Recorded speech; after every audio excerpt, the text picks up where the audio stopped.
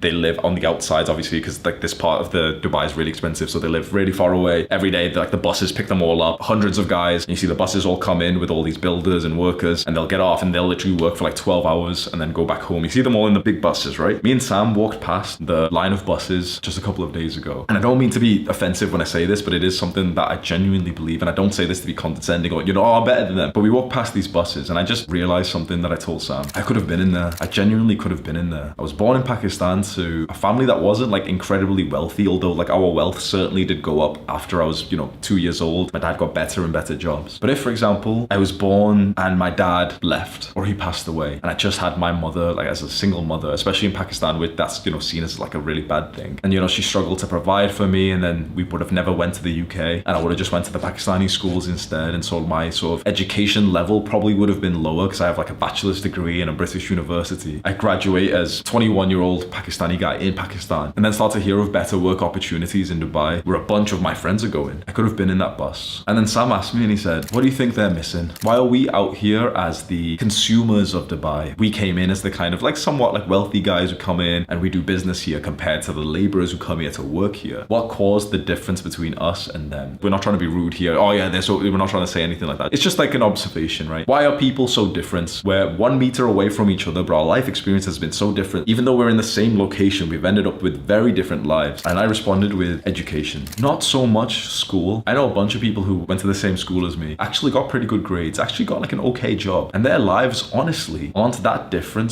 to these laborers. Like they wake up, they have a long commute somewhere, they have to go work for someone else. And then, yeah, they get paid comparatively a lot more than the laborers do. But then when you take into account the extra sort of expenses it is to like, live in a UK city, it kind of gets like equalized in a sense. sense. Like, obviously, like the lifestyle for like a British person who's working some decent job is a lot better than the guys who work here. But it's not as different as you think it is. Either way, they wake up and they go to work for like 10 hours, you know, big commute and everything, and most of their wage is just used on like living to work. So I realized it's not school that made the difference between someone who's higher up in society and someone who's lower up in terms of work, in terms of like your job. But it's the things you do outside of that. It's the awareness of the other side. I was incredibly lucky that at age 21, 22, I started to just stumble into the niche of entrepreneurship. And to hear these entrepreneurs, like these businessmen, talk about the money they were making, it just started to blow my mind. There was 2 books that I read age 22 before I ever even worked like a proper full-time job that changed how my mind worked, and eventually was like the first little move to push me into this direction of being more like a businessman. And eventually, you know, I made the YouTube channel. Those books were The 4-Hour Workweek by Tim Ferriss and The Millionaire Fastlane by MJ DeMarco. And this book, The Millionaire Fastlane, truly changed my life forever. I did a full guide on this with the author of the book, which will have pop up as a card. And the reason why I'm mentioning this, entrepreneurship was one of the biggest happiness boosters that I've had in my entire life. We're gonna get very specific now, right? I've looked into the research of happiness, and it turns out that most of the things that you think would make you happy won't actually make you happy. If you buy a fancy car, your happiness slightly boosts up and it goes back to baseline. In fact, it actually goes slightly below baseline. If you buy a nice watch, exact same thing. But some of the things that cause the highest amount of happiness boost in a person was simply just their habits, what they spend their time doing. And it turned out that having autonomy, being able to choose what you wanted to spend your time on, was incredibly important for a man's happiness. This isn't for me to tell everyone, yeah, be an entrepreneur is so amazing. It's very, very difficult. It's something you really have to sacrifice a lot for. But it's, at least for me, where I found a huge part of my happiness. Because very luckily for me, I was able to build relationships from the entrepreneurship journey that I went on. Remember when I told you that when you look around, the only happy, joyful people that you see are generally people who are actually socializing, who are with friends or family. I started loads of businesses, but I was just lucky enough to start this as a business, as like, you know, this whole thing was a business to begin with. And I just ended up becoming best friends with my first ever employee. And because of the lifestyle that I was able to build with this entire movement that we have here, I was able to meet more and more people. And that's how I became a happy man. One thing I will tell you, if you just care about my own personal life, I realized just a few days ago that I'm nowhere near as happy as I used to be. I'm nowhere near as positive as I used to be. Honestly, I think I've changed for the worst in a couple of big important areas. I've become very like arrogant with my success. I've become quite egotistical. And I'm not sure exactly how this works because I still feel like, you know, there's so much more to progress. Every day I wake up with goals in my mind. I still want to make progress. It's not like, you know, I sit down and think, yeah, I'm done. I'm so amazing. There's nothing else to do. But I certainly have built up this thing of like, yeah, I'm better than everyone else. And so everyone else is bad. And like, you know, if you don't do it my way, then your way's wrong and everything. And there's a lot of things that I've realized just in the past few days that I need to like check myself on. It took me a while to realize this, but this is the nature of like self-improvement as a man. I watched back a video of mine, which I made over a year ago. If you're an OG of the channel, if you've happened to stumble on some of the older videos that I released late 2020, early 2021, you'll notice that I seemed a lot different. I was a very, very happy young man. I learned about the science of happiness and just literally put it into action. I'm striving to be a bit more like younger Hamza. Click and watch this video right now. Do the hard work, especially when you don't feel like it. Mwah.